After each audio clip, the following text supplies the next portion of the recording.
Well, good evening and welcome everyone to the Windsor Heights Virtual Candidate Forum.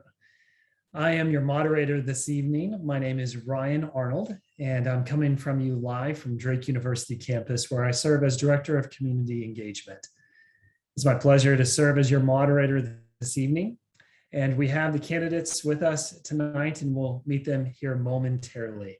Thank you all for joining us. First things first, I want to kick it over to my partner that is running the back end of this evening's forum, Jen Sellon. And so Jen, why don't you tell us about what's going on this evening and how people can engage? Great, thank you, Ryan. Good evening, everyone. I'm Jen Sellon, and as Ryan said, I will be helping out this evening with all the technical aspects of the meeting. Right now, you are in a Zoom webinar, which means you are going to be completely muted the entire time. But we do want to give you the chance to ask questions. So in order to do that, and that's if you have any technical questions for me or questions that you want to send off to one of the candidates, you will use either the chat button or the Q&A button at the bottom.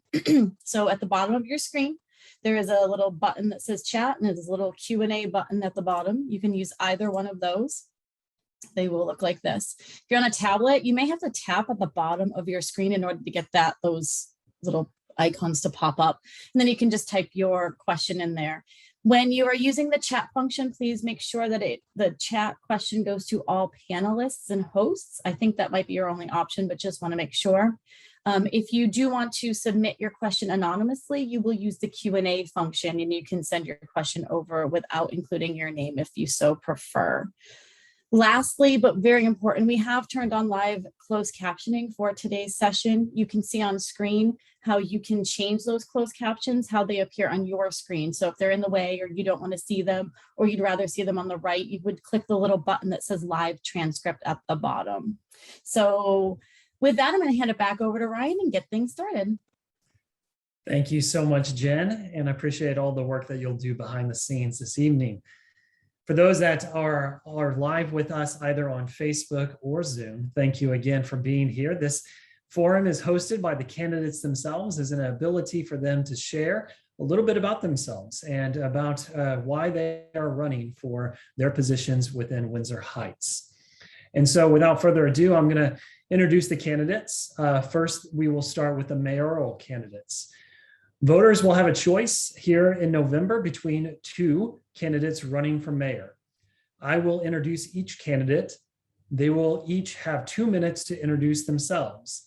Then I will ask a follow-up question of both of them. We'll start with the incumbent, Mr. Dave Burgess, and then go to the challenger, Mr. Mike Jones. Incumbent, Mr. Dave Burgess, is retired from AT&T and Hewlett-Packard as a technical services manager after 33 years, and is retired lieutenant colonel, where he served 22 years with Army and Army Reserve. Dave previously served on the City Council of Walnut, Iowa from 1998 to 2001, and Windsor Heights City Council from 2011 to 2015. He was elected mayor in 2017. Dave and his wife, Ann, have lived in Windsor Heights for 16 years.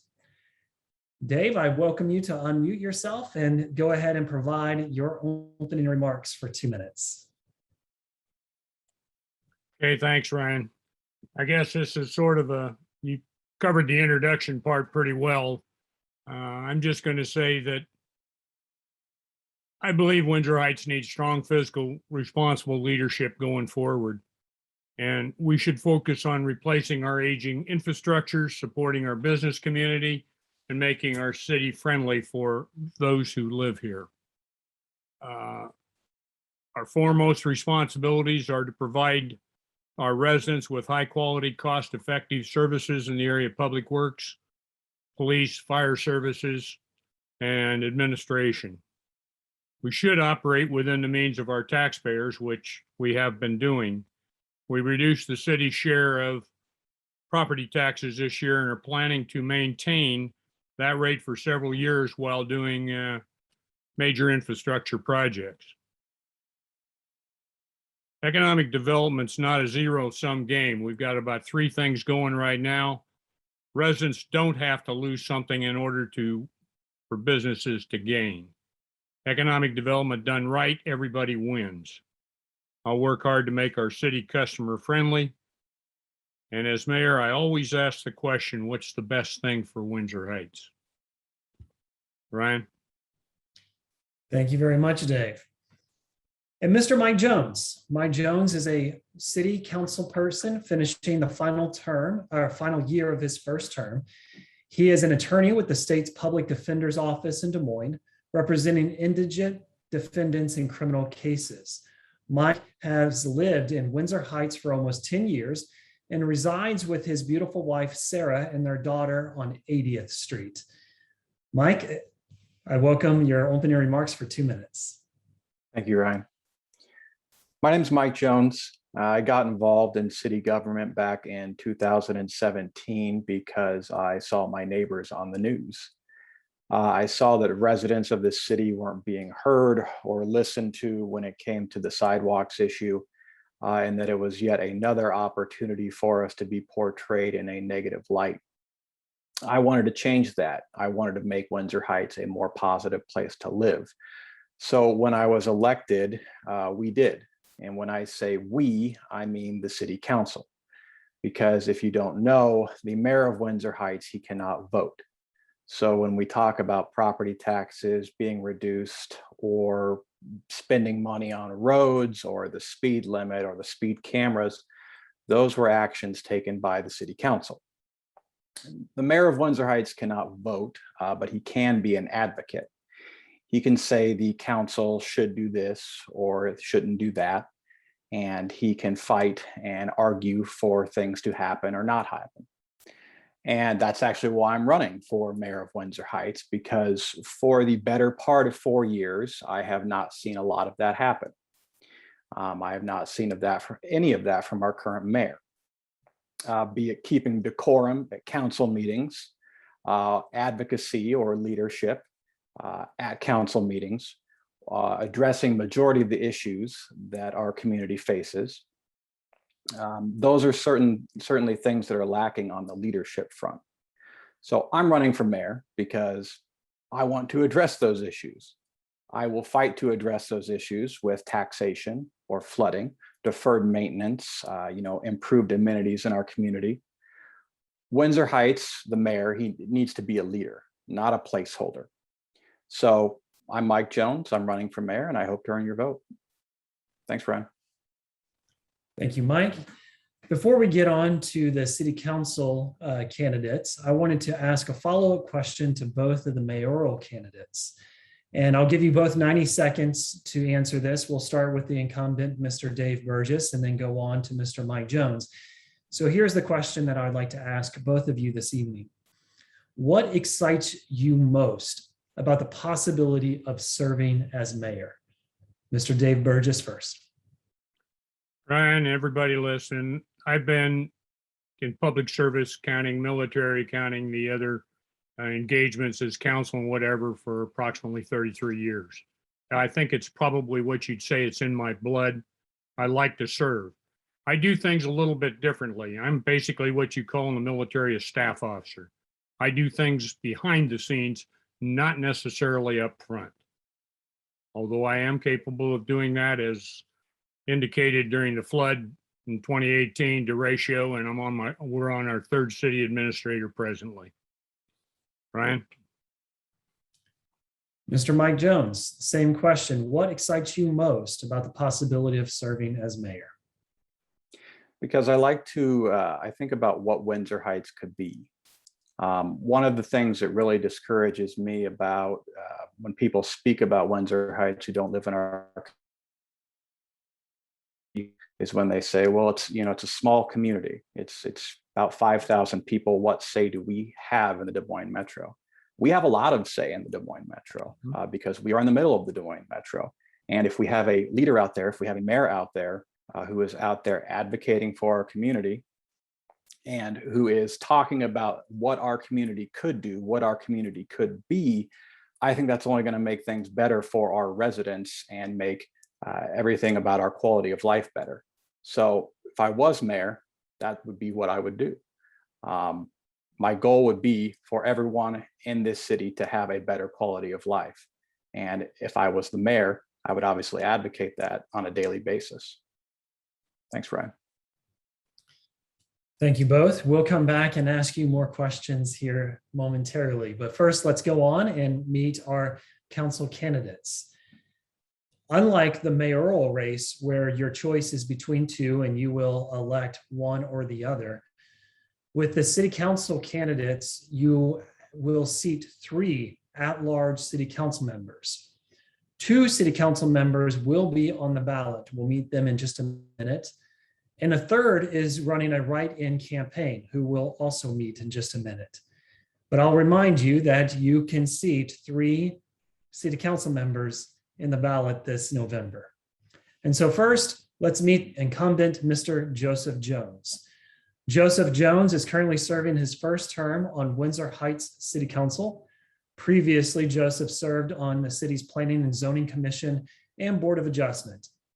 In the Metro community, Joseph serves on the boards of the Community Foundation of Greater Des Moines and the Mid-Iowa Health Foundation.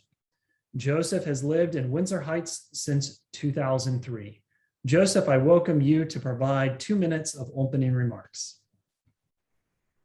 Thanks, Ryan, and thanks, Jen, for coordinating, organizing, and making this forum work well this evening. And thanks to all of our neighbors who are here and watching and wanting to hear and learn more about our city's candidates tonight. As Ryan said, my name is Joseph Jones. I live over on 63rd Street. And in fact, I've lived in 3 different places over the last 19 years, all within 5 blocks of each other. So I really like being here in Windsor Heights. I've had the pleasure of serving on the city council for the last term. And after having spent many years on P&Z and Board of Adjustments and representing our city on the Des Moines Sister Cities Commission. I moved here to Windsor Heights out of necessity and convenience, but I stayed here in Windsor Heights because of the people and the community. We are a small town within a big city. I say that a lot, and our values reflect that.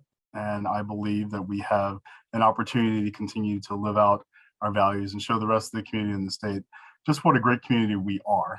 I'm running again for re-election because I want to continue the positive track that I believe that we have set the community on. I believe the direction we're going is a good one, and we've been able to work well together as a council with city staff as well to address some of the issues that have been left unaddressed for many years and continue to move our city forward. And I want to be a part of doing that going forward. So I look forward to many more years of community growth and economic vitality and collaboration across our region, which is really important since we are in the heart of the region here in the Des Moines Metro. And with your support, we can continue to work on the infrastructure and communications and even building a better community perception for Windsor Heights. So I'd be honored to have your support and have your vote. Thank you. Thanks, Ryan. Thank you, Joseph. The next candidate you will meet and will also be on the ballot. This is Miss Lauren Campbell. My apologies. Lauren Campbell works full-time in HR corporate training and is a small business owner in Windsor Heights. Lauren previously served on Chamber of Commerce Board of Directors and has served as the parade chair since 2018 when she was instrumental in saving the 4th of July parade. Lauren is responsible for starting Hearts in the Heights during COVID and is a frequent volunteer at our community events. Lauren and her family have lived in Windsor Heights since 2013. Lauren, my apologies again, and please, 2 minutes for opening remarks. Thanks so much, Ryan and Jen. And again, thank you to everybody for taking time out of their evening to join us this evening. As Ryan said, my name is Lauren Campbell, and I live on 63rd Street. I'm a small business owner, wife and mother to a college-age stepdaughter and a toddler son. And we love living in Windsor Heights, and I love being involved in the activities that happen here. So many of the activities that happen at the park and just around town really give that small town feel that makes me proud to call Windsor Heights home. And I know that in a town like ours, volunteerism is really what makes activities happen. And so I've been happy to raise my hand to volunteer for all sorts of activities, as Ryan mentioned, including the parade starting in 2018. I became interested in running for city council because I want Windsor Heights to continue to grow as a place where people want to live, work, and play. when we have community events that attract families, not only from within our community, but from outside to come here. And perhaps they'll discover a new restaurant or a new store that they haven't visited before. The more attractive that we can make Windsor Heights for people to move here and for people to come spend their money here, it's going to help our city continue to grow. We are landlocked, so we have limited opportunity, but by attracting new businesses, by developing some of those few parcels that are undeveloped currently in our city, that is the future for Windsor Heights. So I would be honored to have your vote and your support because, like you, my family loves living here and want to see things continuing to grow. Thank you. Thank you, Lauren. And then our last city council candidate will not be on the ballot, but is running a write-in campaign. That is Mr. Micheal Libbie. Micheal Libbie is a small business owner and national business broadcaster with insight on business, the NewsHour. He previously served as the president and executive director of Windsor Heights Chamber of Commerce, married to Georgie, who is responsible for the bands and vendors at night in the Heights, and Georgie also sits on the Windsor Heights Planning and Zoning Commission. Micheal and Georgie have 3 children, 6 grandchildren, and by their own admission, love it here! Exclamation point. Micheal, I welcome your opening remarks. You're on mute.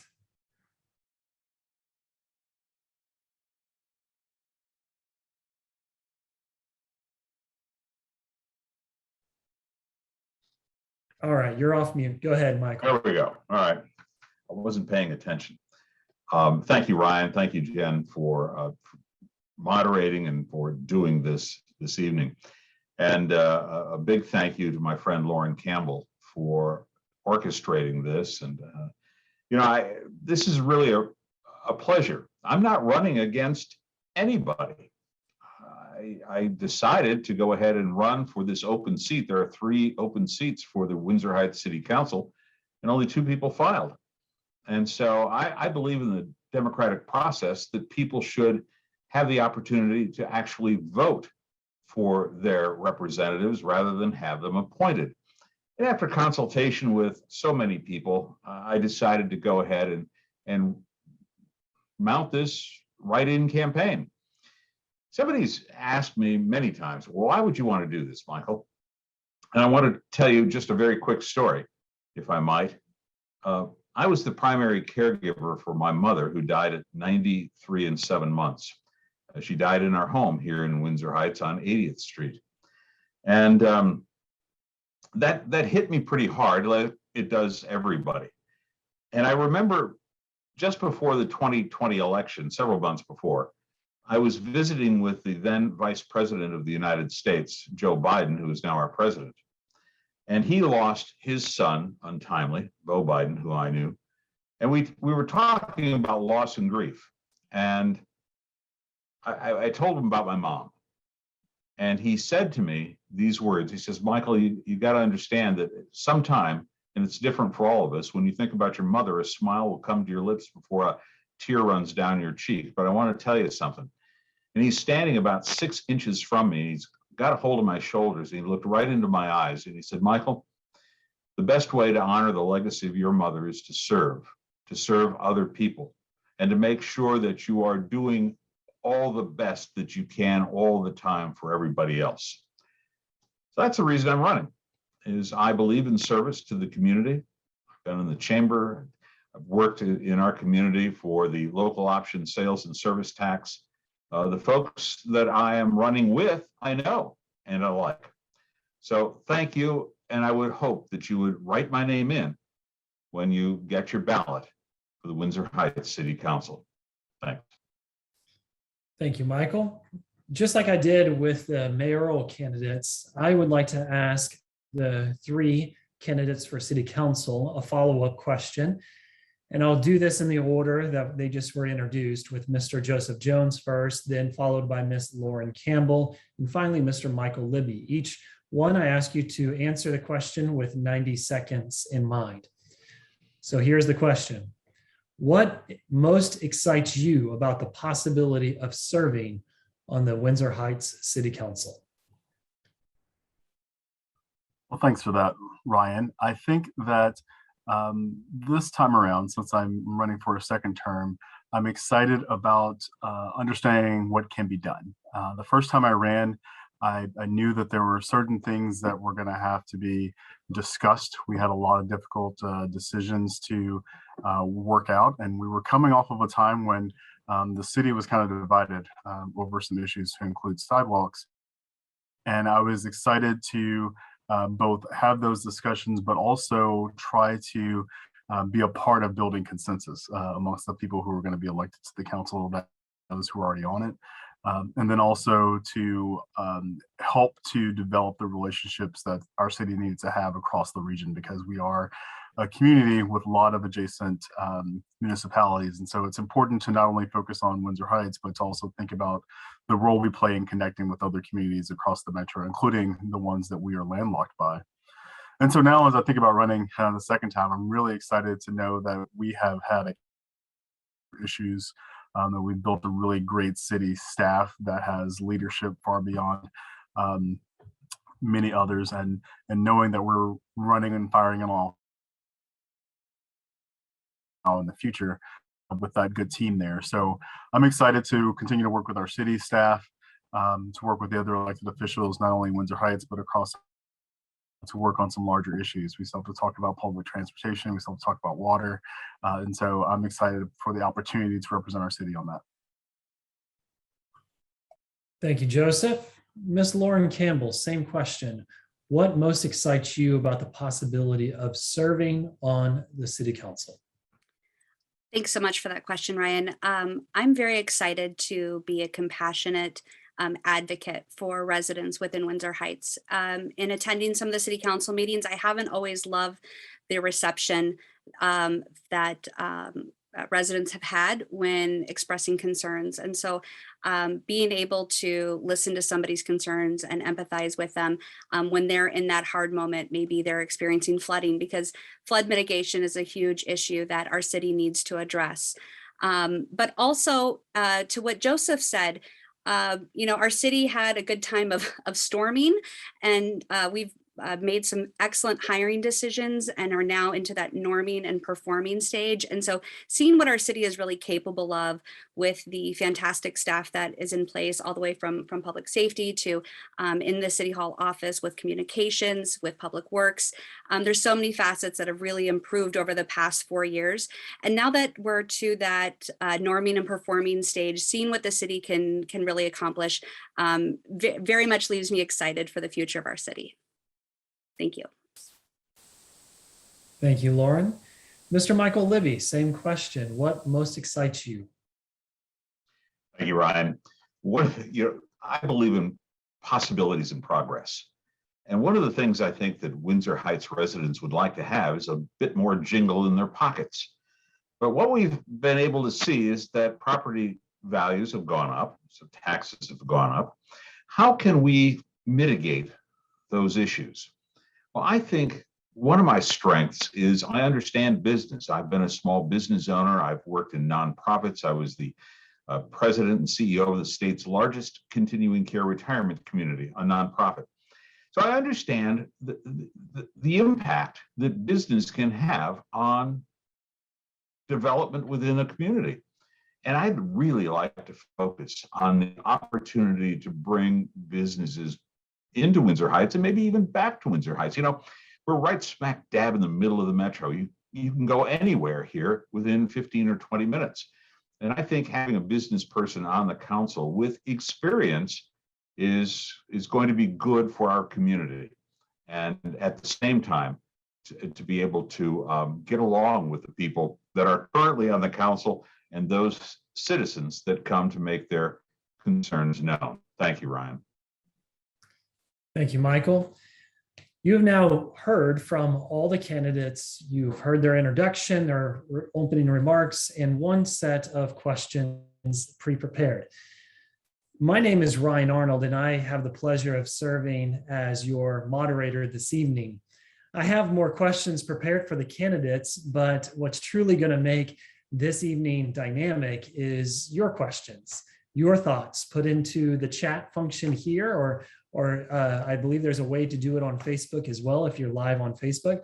So let me bring back our behind the scenes guru, our friend Jen Sellon, to tell you how you can engage in the question asking this evening.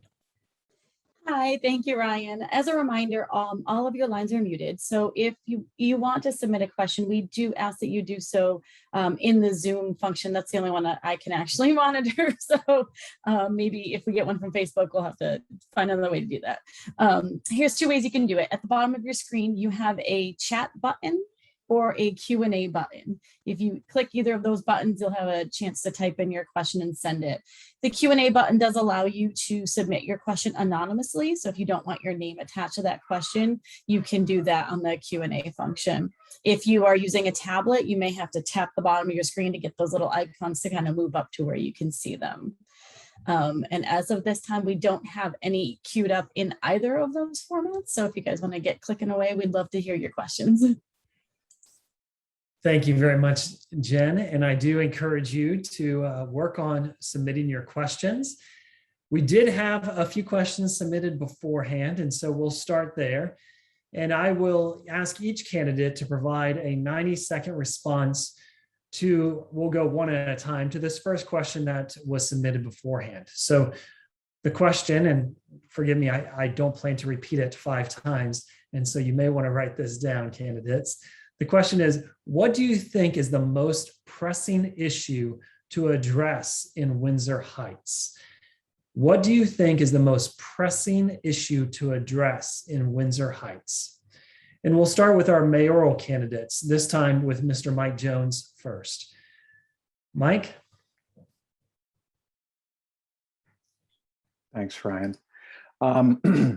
Sustainability, I think, is the biggest issue that we're going to face. It's the biggest issue that we faced back when I first ran, and I think it's the issue that we're going to continue to face throughout the entire history or throughout the entire future of the city, primarily because we are the only landlocked suburb in the Des Moines metro. And whereas our neighbors can continue to grow and they can continue to build more housing and more commercial buildings, we do not have that ability. We have to reconstruct what we have in our own community. And so we need to address, the biggest things are going to continue to be, how do we improve economic development? How do we deal with the rising costs of our city services while balancing that with our own residents' taxes? Because property taxes, they continue to go up, costs continue to go up, but we cannot balance that because we cannot grow. We don't have the we don't have those privileges that our neighbors in the metro have. So finding the balance in our community with our spending and our taxation, that is sort of sustainability. How do we keep that?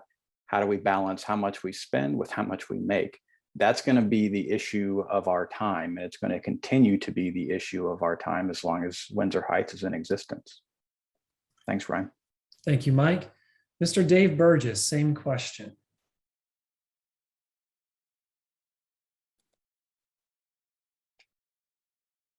Mike raises a good point on sustainability. One of the big elephant in the room is the fact that we are the bottom of Walnut Creek.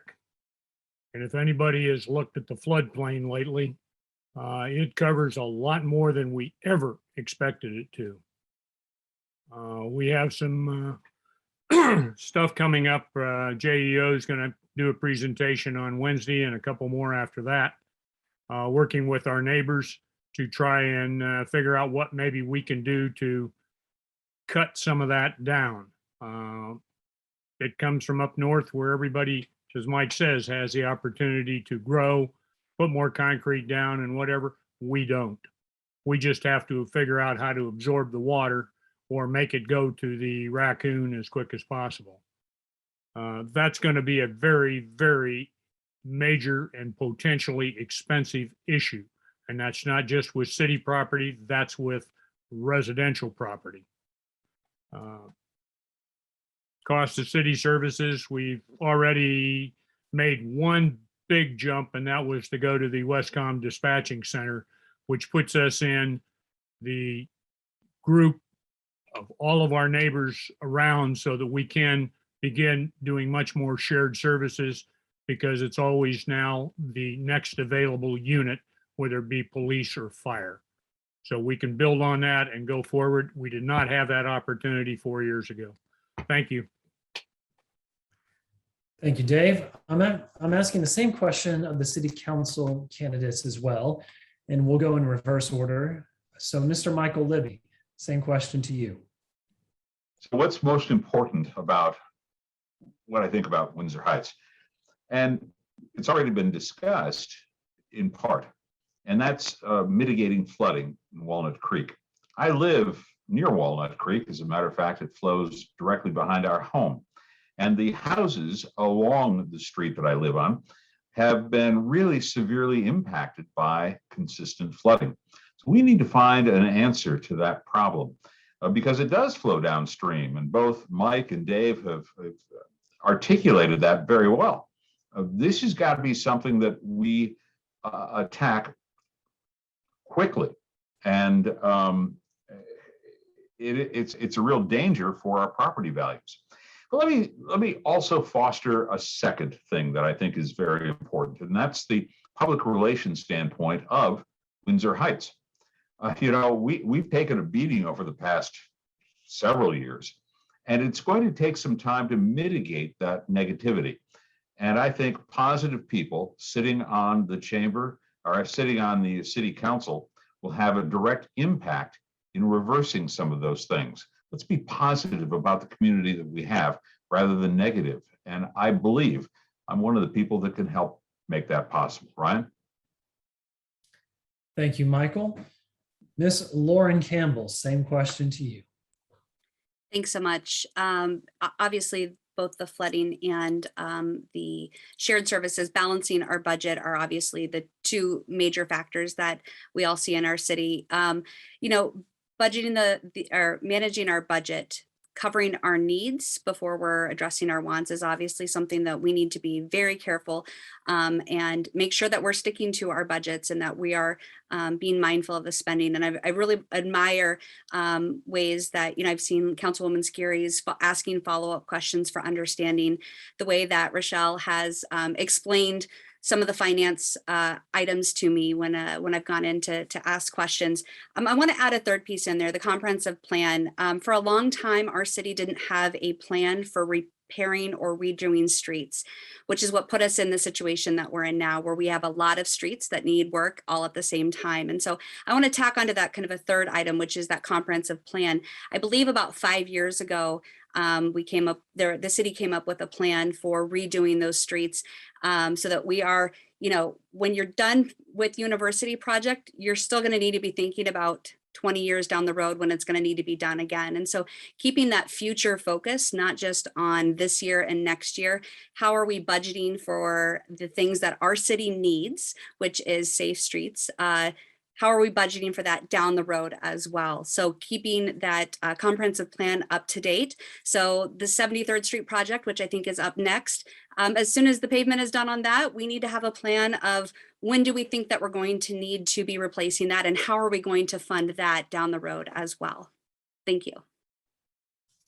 Thank you, Lauren. And then finally, same question to you, Mr. Joseph Jones. Thanks, Ryan. I think the best and worst part about going last on a question like this is that all the answers have been given. And so best I can say is I agree with many of those things. And I think the one item that has been mentioned that I find the most pressing of the list is our infrastructure and dealing with our roads and our sewers. And it's because we spent a lot of time not doing that over the years. And I think that we've in the last 4 years realized just the number of things that need to be tackled in terms of updating that infrastructure and addressing some of those roads that have not had the attention that they should, and some of the sewers that have not had the attention that they should. So you've seen a lot of construction in Windsor Heights, and we have a lot to go. But I think it's important that we are judicious in how we use our funds to do it, but also be aggressive that we have a long list and we want to be able to help our neighbors get those problems addressed sooner rather than later.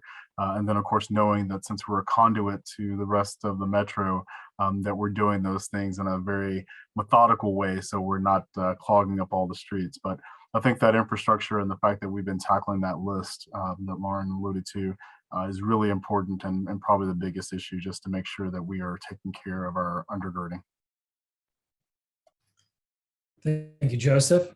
I'm going to ask the next question to just the two mayoral candidates. And this was a question that was submitted beforehand. So the person's referencing a vacant lot at 63rd and Hickman and references it as an eyesore. More kindly, we might be able to describe it as an unrealized opportunity. And so may I ask the two mayoral candidates, what is the challenge with the vacant lot at 63rd and Hickman? And what do you believe to be the highest and best use of the property? And then finally, how can you help the city realize that potential? And so I'll go first to Mr. Dave Burgess for this question.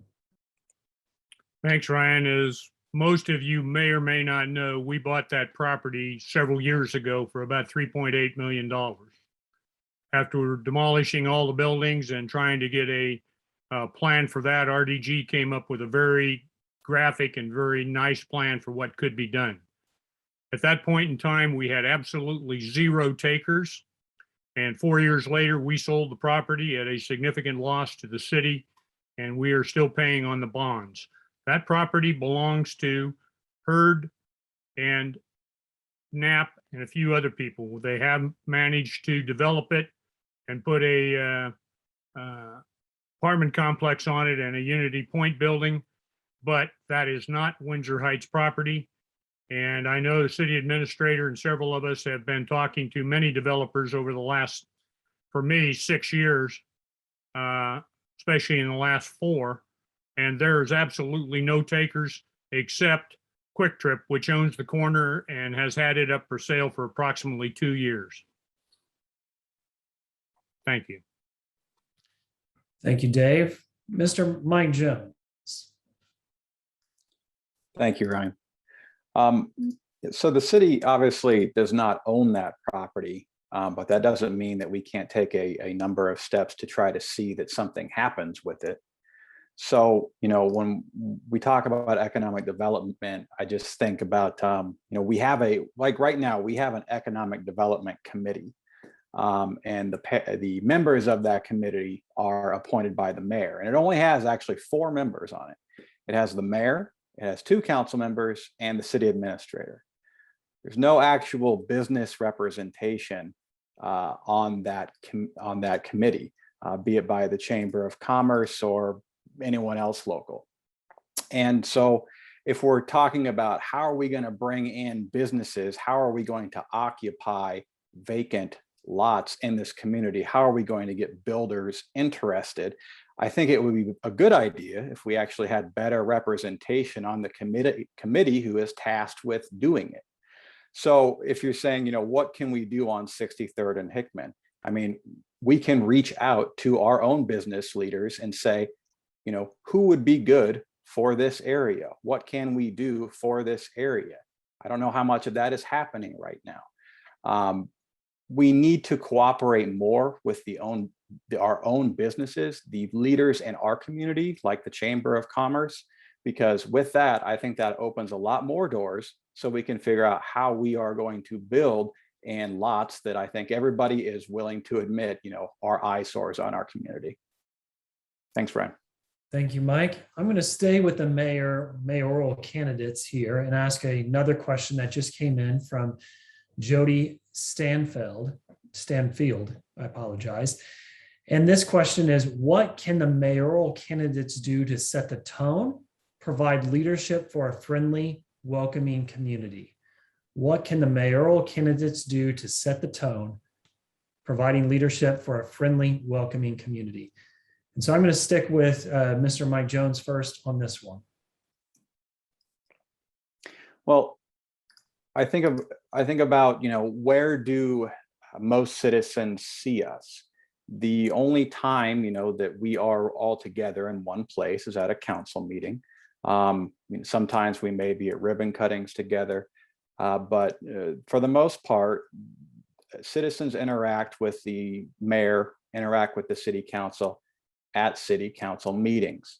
And so they come to those and their expectation is that they're going to see, a positive conversation. They're going to see a functional government. And a lot of times that does not happen because people may start arguing back and forth. The discussion may get heated. And if our residents are sitting there watching that, they're saying, well, this isn't good. This people don't want to see this.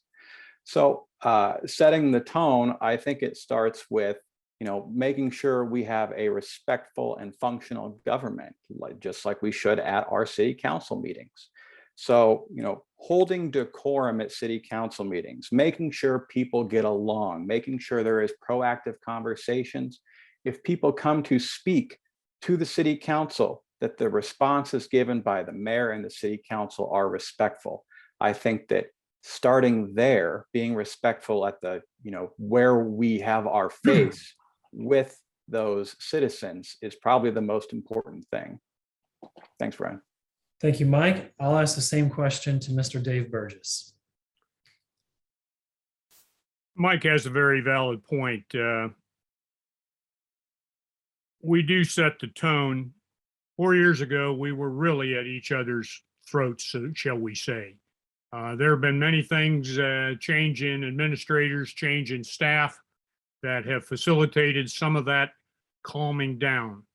At this point in time, I think we actually are moving forward with a little more decorum in the room because council members have started to realize that grandstanding in front of all the cameras doesn't work for them very well.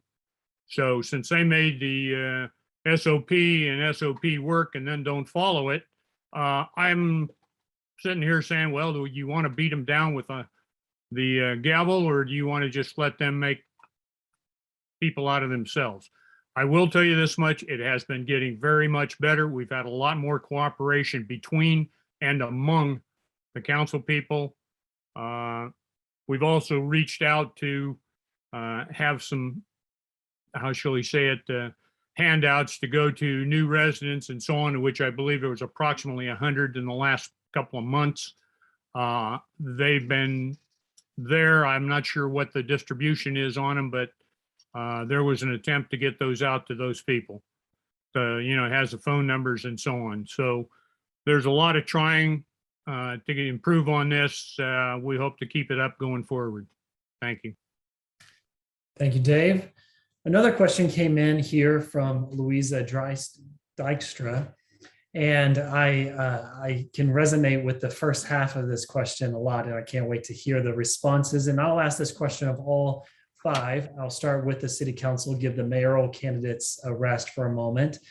And we'll start in the middle with Ms. Lauren Campbell, and then go from there to Mr. Joseph Jones, and then to Mr. Michael Libbie, and then come back and ask the same question of the mayoral candidates. And so this is the question from Louisa. How do we maximize our beautiful new Main Street to spur economic development? And I would assume that she is talking about University Avenue, because it is quite beautiful what you all have done there. Ms. Lauren Campbell. Thanks so much. Beautiful is the exact right word. Today, I watched some crews planting flowers along the side, and we were getting additional parking in front of my studio at 66th and University. And so that additional parking, I'm really excited because I'm sure there's people that have wanted to stop at the tailor shop, wanted to stop at the restaurant, and had trouble finding parking and decided to keep on going someplace else. I think part of the university redesign was if you build it, they will come. And so I want to applaud the efforts of our Chamber of Commerce, including Louisa, who is the past president on their board of directors, for engaging businesses, having a celebration of businesses that attract people. When people come to Windsor Heights, we want them to discover a new business. We're home to a lot of really unique businesses, the Puerto Rican restaurant. There's some import grocery stores that are only located here in the metro here in Windsor Heights. So I think it's a combination of our Economic Development Committee, the Chamber of Commerce, and continuing to have fun activities that would attract people to our main streets. So maybe that's a fun event at the town center or the Remax parking lot in the summer, things that will attract people to our city and introduce them to new businesses or businesses they hadn't yet discovered. Thank you. Thank you, Lauren. Mr. Joseph Jones, same question. Thanks, Ryan. I think that, as one of those two council members on the Economic Development Committee, I think that we are excited for the opening of university and what that means for the businesses along that corridor. I think that not only do our property owners and developers have an interest in seeing new businesses come there, but the businesses that have been there that have really gone through this with us as a city deserve to be applauded for sticking with it and sticking through the road closures. And I think they saw an uptick in business and steady business even during the pandemic and during those road closures. And so now we have this opportunity to use what we've created to draw more people to Windsor Heights and to draw more businesses along that corridor. And I think that it is a perfect way to have a gathering point to bring people together up and down that stretch.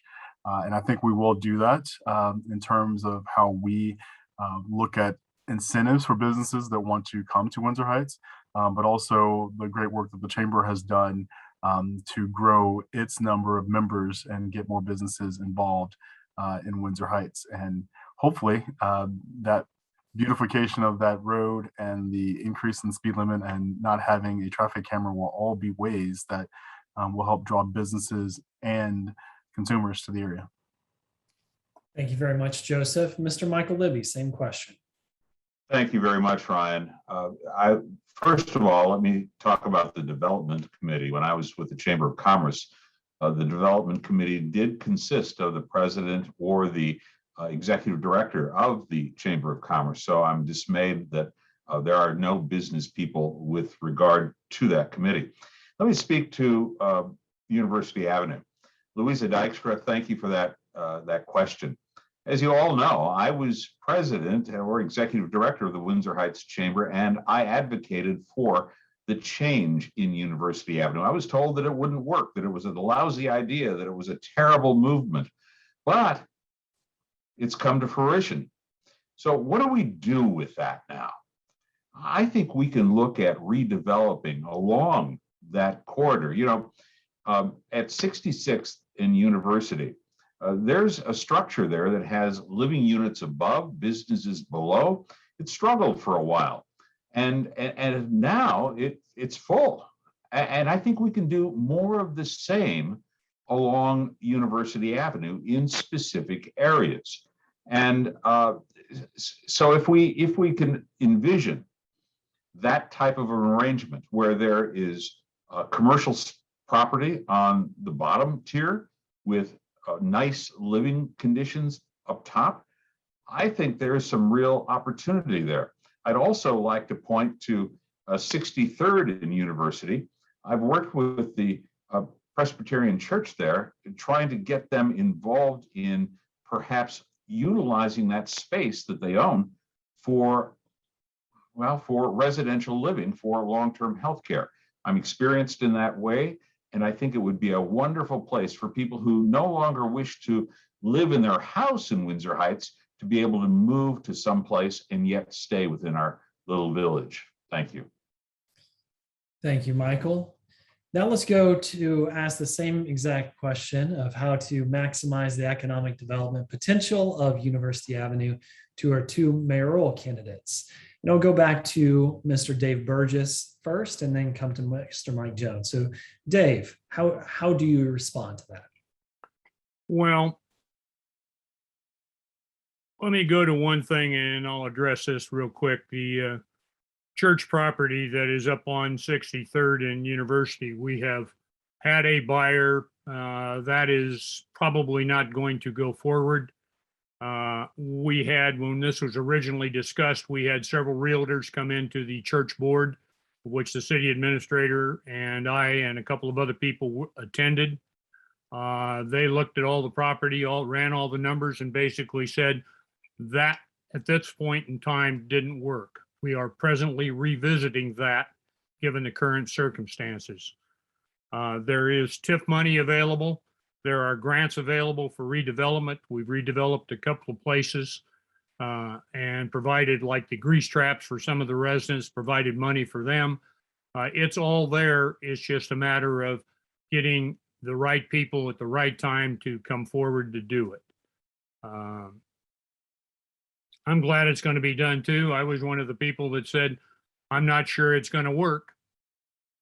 And I am really glad that it's completed and it looks real nice. And I'm positive that it's going to be a draw going forward. Some of the other properties on University are actually deep enough to meet the code requirements for businesses. And I think a couple of them have been purchased for that particular reason. It may not be made public, but I think that's what the case may be. Thank you. Thank you, Dave. Mr. Mike Jones, same question. Thanks, Ryan. I think that the issue with some development along University, or the issues that may continue to exist on University, I think there's probably three of them. We're obviously reputational issues. I think that will take some time to repair. But the speed limit being changed, the speed cameras being removed. Second, development in the metro just continues to move further north or west. I mean, there are plenty of areas in Old Urbandale or Old West Des Moines that need development but aren't getting it because expansion is cheaper than investing in older properties, and we don't have that luxury, obviously. And finally, I don't think we do a good enough job at the city level, making it known that we have a number of financial incentives to invest here. So if we're talking about, what can we do to maximize things on University, I just think that, again, I think we need to do a better job working with our business owners, with our property owners, working with the Chamber of Commerce. We need to essentially, raise awareness that Windsor Heights is open for business, that University is once again our main street. We have a lot of incentives to offer people, both who want to build new structures, like say at 66th University, or who want to rehab their old structures, also at 66th University. So I think, regarding our main street, I just think we could do a better job of making it known that we can do these things for old and new businesses. And if we do that, we can create a better Main Street. Thank you. So I'm going to stick on theme here because we had another question come in that is somewhat similar, but a little bit different. And I'm going to ask this just of the two mayoral candidates. And so this question comes from Sandy Dixon. It's, how can we make the most of having a busy walking and cycling trail through Windsor Heights? Let's go with Mr. Dave Burgess again first on this one, and then Mr. Mike Jones. How can we make the most of having a busy walking and cycling trail through Windsor Heights? Well, as you know, we do have about a 10-foot trail that goes from 63rd to 73rd. That its intent was to be a walkability, a bike trail that would come from merge from Des Moines all the way down and catch the other main trails that go to downtown and also go out to the northwest. That is, as soon as that is all completed, there are several groups within the MPO that are out there marking out to where the trails are and keeping it in the public's eye that those trails are available. As far as that trail, yes. As far as maintaining the other trails, those are all works in progress. Walkability, we've said before, when the fiasco occurred with the sidewalk project before, that if a neighborhood has a street that's going to be totally torn up or whatever, there's a very good possibility that sidewalks could be put in if the neighborhood wants them. There may be a few places that city would prefer that they be there and they will be put in, but for the most part, the residents will be the ones that ask the question. But we'll go from there. Thanks, Ryan. Thank you, Dave. Mr. Mike Jones, same question. Yeah, I think one part of the economic development issue that we need to address is how do we specifically capitalize on both the old trail that goes along Walnut Creek, but also the new one that has been created as part of university. And, at one point, I assume, I'm not quite sure how Des Moines is going to accomplish this, but is going to connect, with the trail along university that stops down by Waveland. And so I think the best way to do that is to, get some sort of business that specifically caters to bikers or people who are just out walking. Because if you go down to 515 Brewing, just down the street, that place is packed all the time with people who are biking or people who are walking, and they just stop to have drinks and get something to eat. And so I think that one thing we really need is we need something to harness some of that traffic, be it either along university or something closer to Walnut Creek, because if those people are coming to our community and stopping there and, going to those places, be it an eatery, brewery, whatever, they're also probably going to go to other places. And so, having something that draws people pedestrian friendly to this community is going to benefit everybody else in this community as far as businesses are concerned. So I think that we need some sort of anchor as far as a business goes to draw people to this community, because I think that's going to help everyone else as well. Thank you, Ryan. Thank you, Mike. I was looking over the mission statement for Windsor Heights, and 3 adjectives at the end of the mission statement really stuck out to me: unique, sustainable, and vibrant community.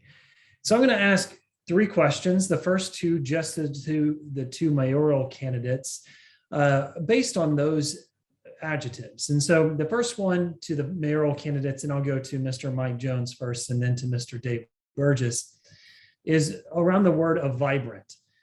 Vibrant means a lot of different things to a lot of different people. So let me ask this: how can Windsor Heights cultivate an inclusive culture that attracts and retains neighbors from diverse backgrounds? Well, I think that we have a lot of that going already. I mean, you look along University Avenue, I believe we have 2 or 3 Mediterranean grocery stores. I believe we have a hookah shop. I think we have a salon for, I believe it's Muslim.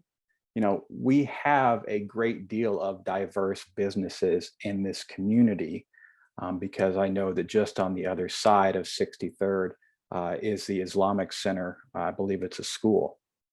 And, we have a great deal of diversity in this community. I don't necessarily know that a lot of those people live here, but we do bring in a very diverse audience as far as what we have to offer with regards to, our stores and our shops. I think that type of thing should always be encouraged.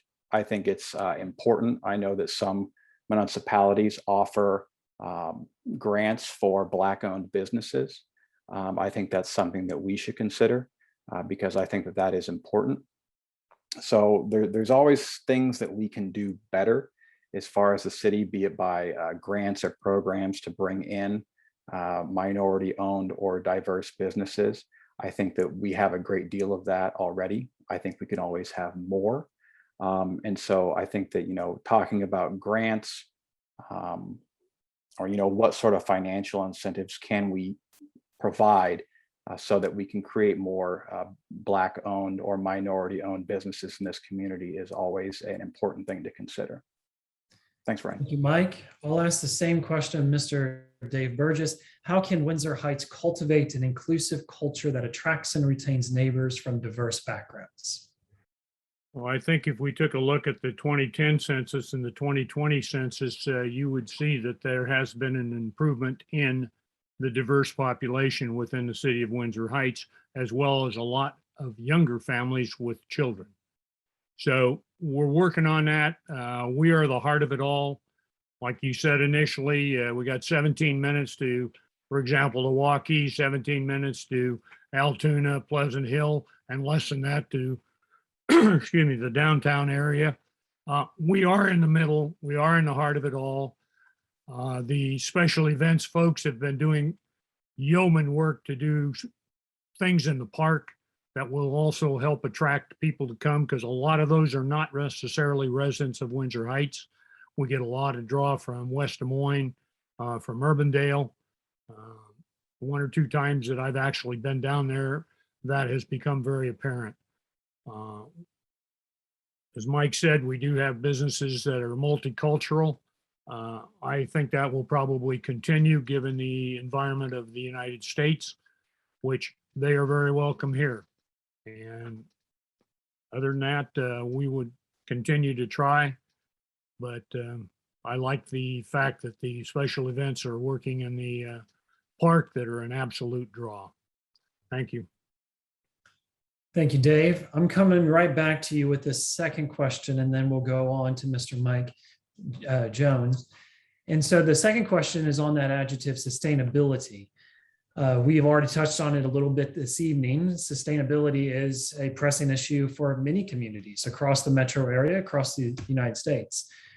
So when you think about all of the different ways that you can attack or address sustainability for Windsor Heights, what is the top priority? What is your top priority for what Windsor Heights can do to advance ecological and human health and vitality?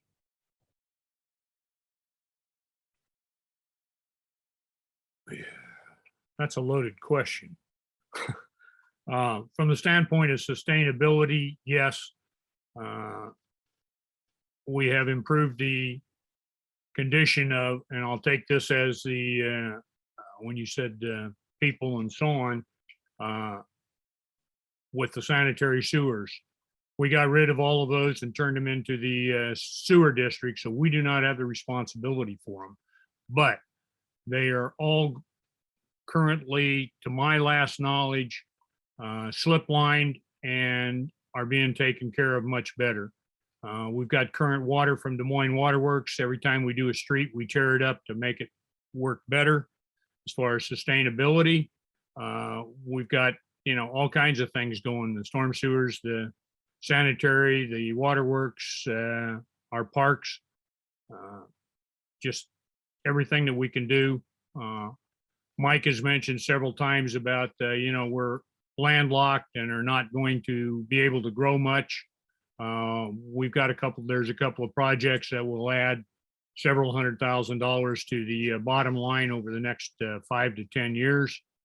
So from a financial standpoint, we're in pretty decent shape. Thanks, Ryan. Thank you, Dave. Mr. Mike Jones, I'll ask the same question of you. What is your top priority for what Windsor Heights can do to advance ecological and human health and vitality?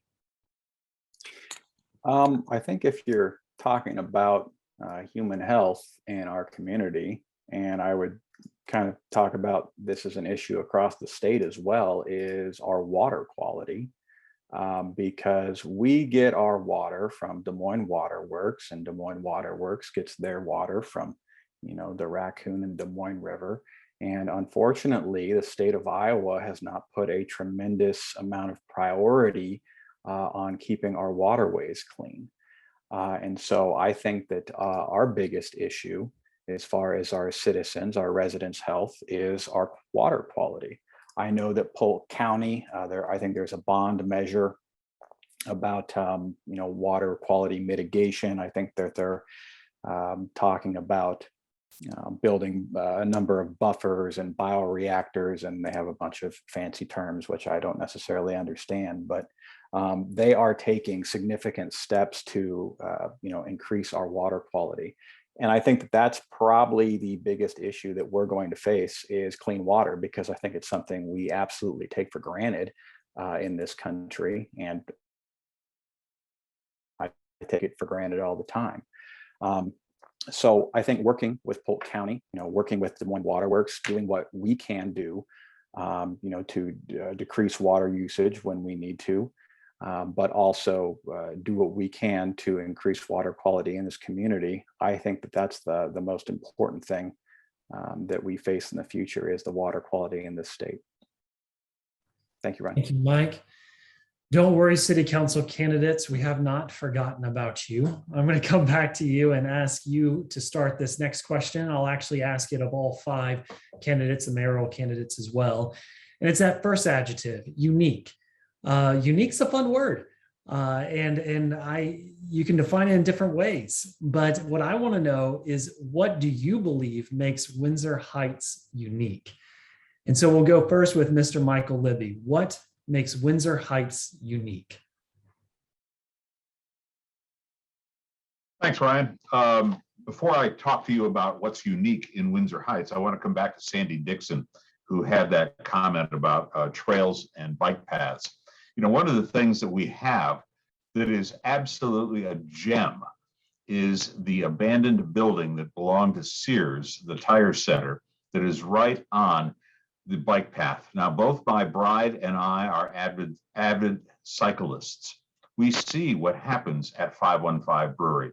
We see what happens at other places along that trail.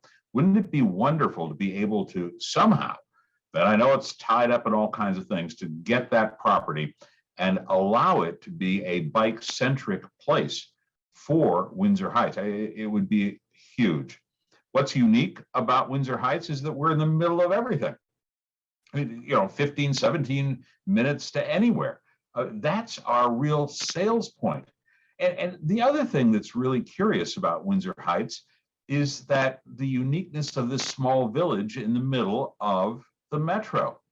Less than 5,000 people that generally get along with each other in a beautiful community with all the beautiful trees and all of the things that make life really exciting. The diversity of our population is also unique. And so I think that there's so many things to build on here in our community, from bike lanes to business to our diversity. Thanks. Thank you, Micheal. Miss Lauren Campbell, what makes Windsor Heights unique? Thanks so much for the question. So I think we are in this really unique spot as a community that still has its small town feel. So when I go to events, when I go just down to the park with my son, when I go to the grocery store, I see neighbors and friends that live here in the community. And so it very much reminds me of the small town that my mom grew up in, about an hour outside of Des Moines. And the way that the childhood that my cousins experienced growing up in that small town.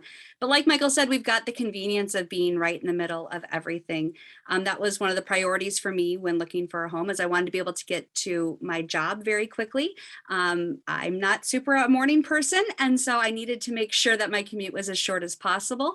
And then I also wanted to be able to get to the airport very quickly because I traveled for work, and I also tend to run late for flights. So the fact that we have that small town feel without having a hour-long drive to get to the amenities that are outside of our community, but there are so many amenities in our community. And from the big box stores like Hy-Vee and Walmart and Sam's to some of the unique stores that only exist here in Windsor Heights for the entire metro. So we kind of have the best of both worlds, and I'm very appreciative of it.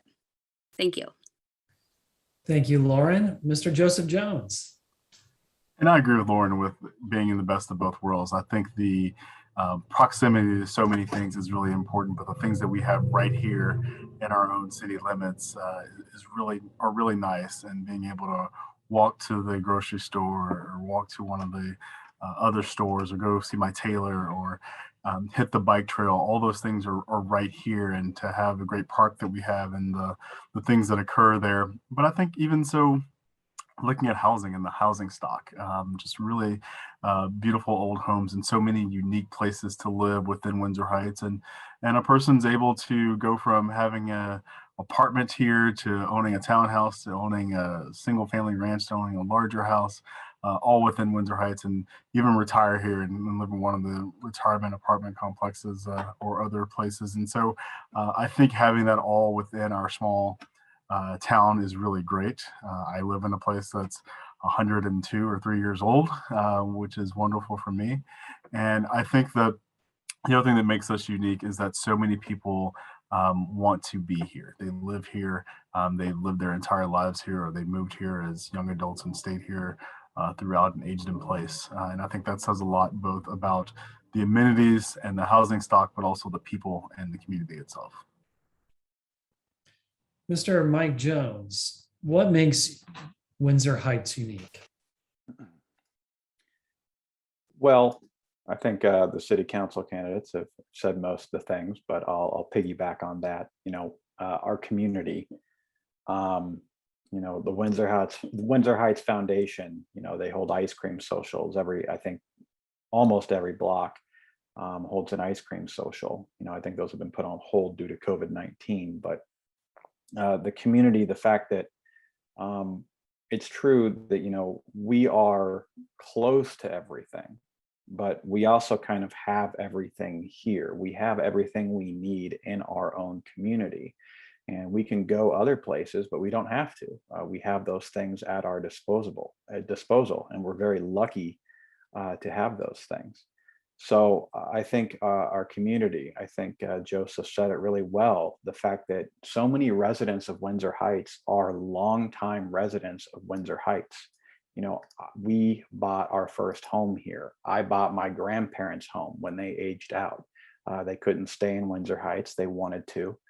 I think that that's sort of a discussion for the future. I think that's a thing that we face is we do need more senior housing in this community, because part of that community, again, people come here, they stay here for a long time, and they want to stay here. But we are limited on the housing that we can provide to them. So our community, our residents, they love being here. They want to continue to be here. I think that other communities might not have that. I think that the fact that we have residents who want to stay here for forever is something really special.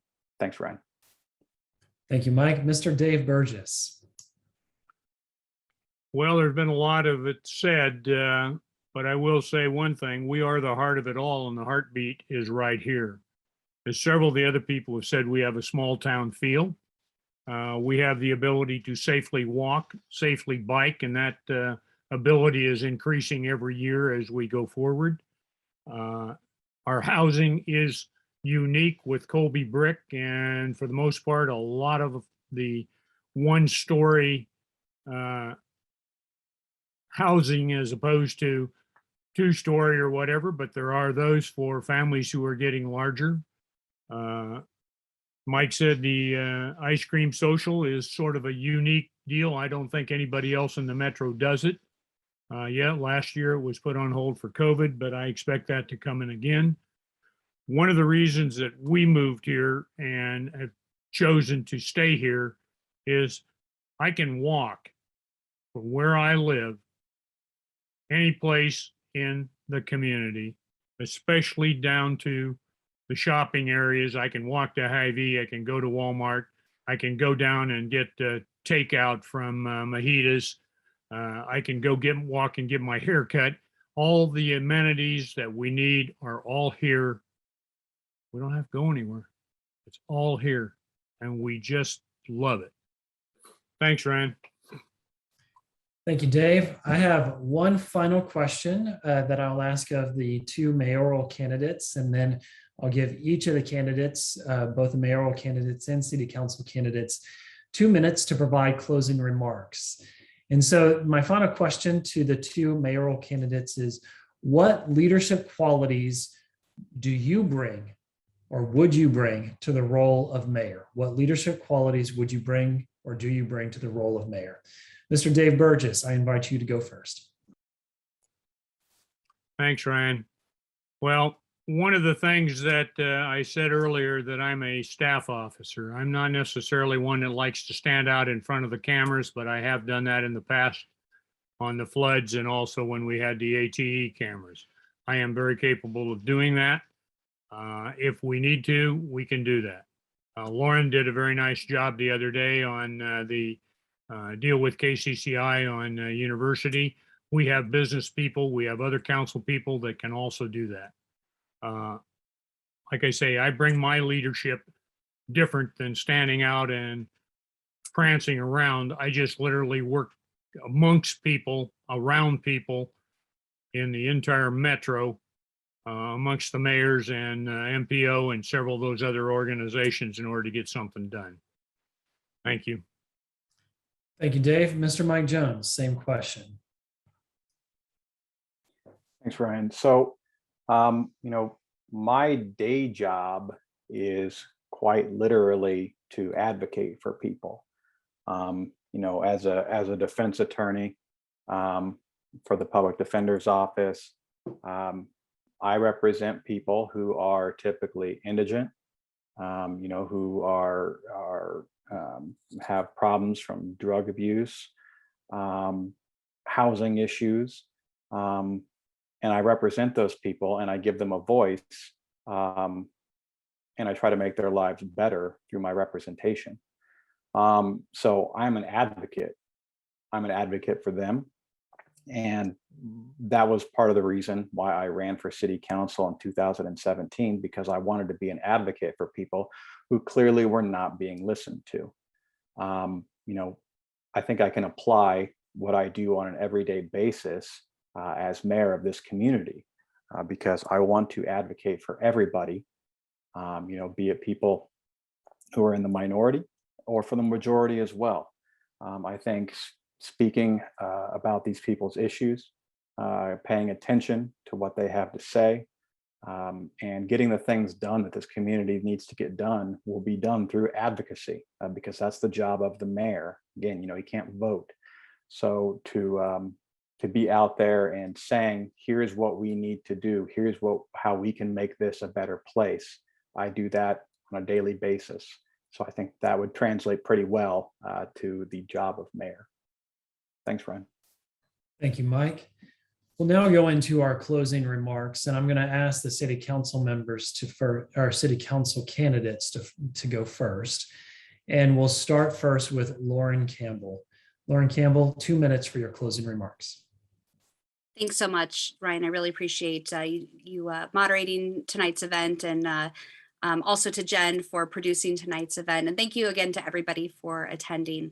Tonight, I think you had a great look at all the candidates, both for the council and for the mayoral seat, and the fantastic questions hopefully give you insight into how we intend to serve and lead within our community. I want Windsor Heights to continue to grow and move forward as a place where people want to live, work, and play. And I think that we are on a great path towards that. I want to continue that momentum as we continue to provide more events, more volunteer opportunities, and to really serve the residents of Windsor Heights. So I'd be honored to have your vote. And I'd like to thank you again for coming to this evening. Mr. Joseph Jones, closing remarks, please. Thanks, Ryan, and thanks everyone for joining us tonight. I've really enjoyed hearing from all of the candidates tonight as well. Again, my name is Joseph Jones, and I've been serving on the Windsor Heights City Council for the past 4 years almost, and I've really enjoyed the opportunity to represent you and to bring your issues to the other council members, but also to take the needs of Windsor Heights to the rest of our region. And I'm hoping that I'll get to continue to do that. I think that it's important that we not only work with the people around the dais, but we have to work with council members in cities across the metro. And I've had a really great opportunity to do that, serving on MPO and on DART and on the Bravo committees. And I hope that I'll get to continue in some capacity to do that. So I appreciate all of your interest in the city of Windsor Heights and your desire to make it a better place to live and work and raise your families and to play. And I look forward to many more years of doing that. So I would appreciate your vote as well on November 2nd and early voting down at the county auditor's office. And if you have any questions or would like to talk to me about other issues that we're working on or that you would like for the city to work on, please feel free to reach out to me. Thank you again. Thank you, Joseph. Mr. Michael Libbie.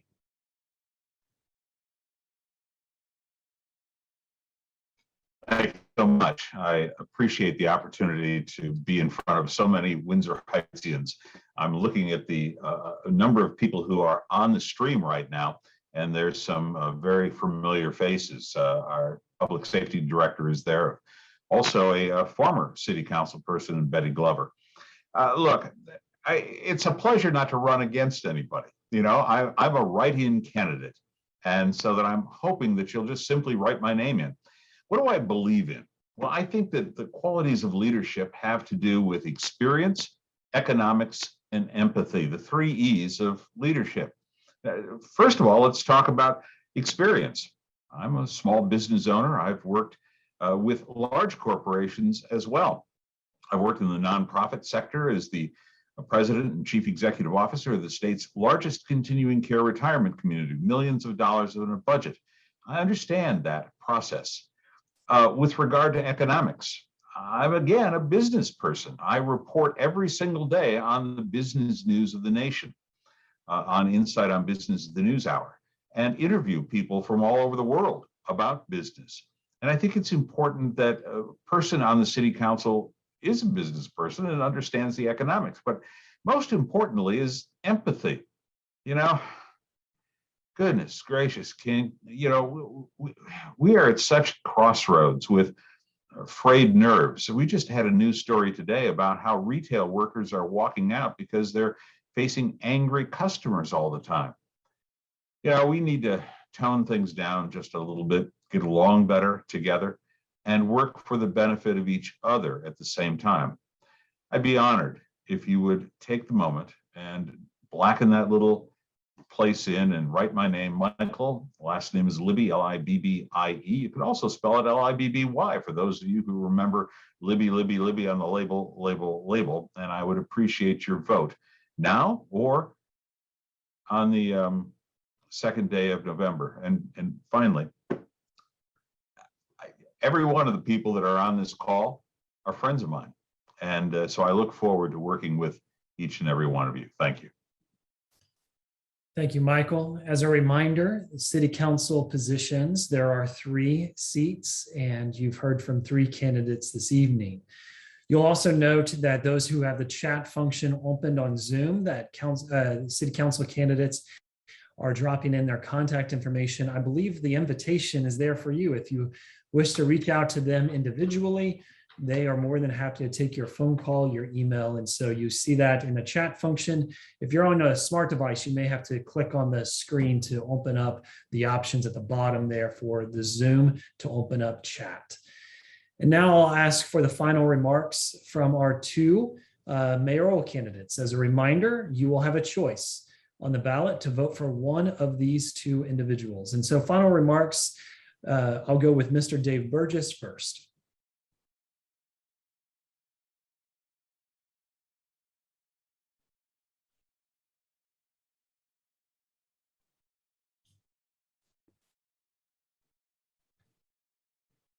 Dave, if you're there. Yeah, I'm coming. I was fiddling there.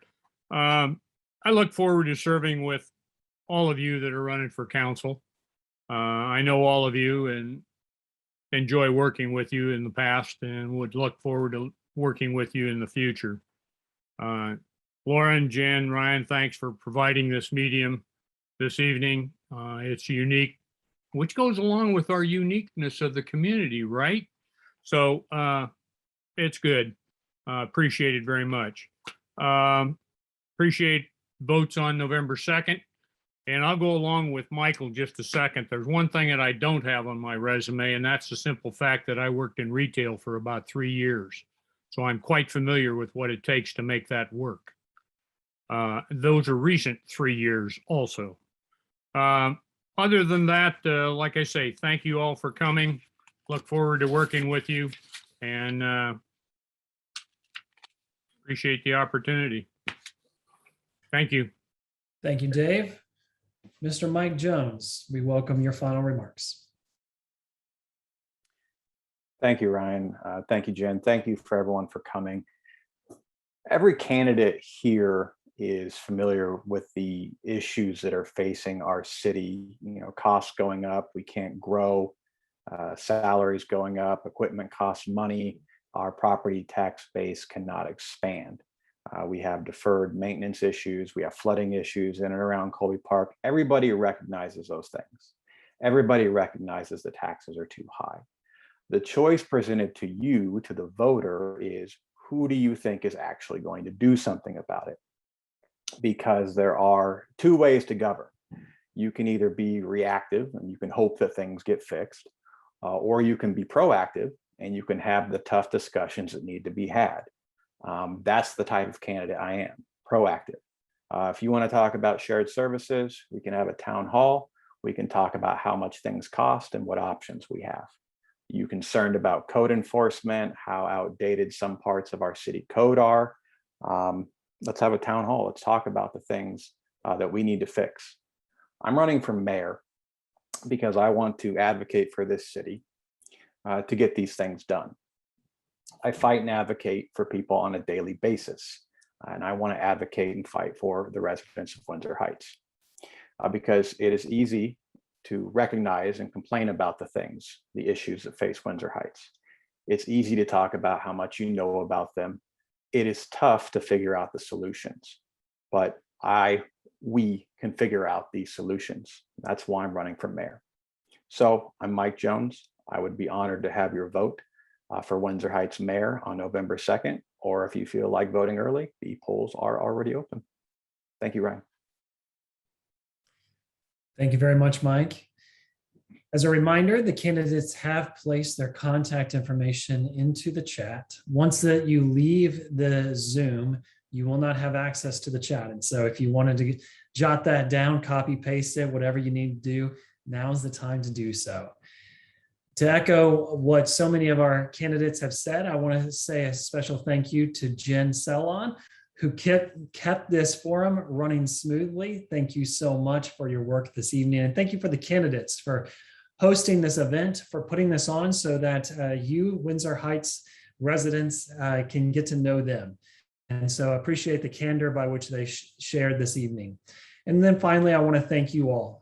Thank you all for joining us, whether you're on Zoom or on Facebook or watching this later on. Thank you for caring. Thank you for engaging in your community. I get the pleasure to say goodnight, everyone. And so good night.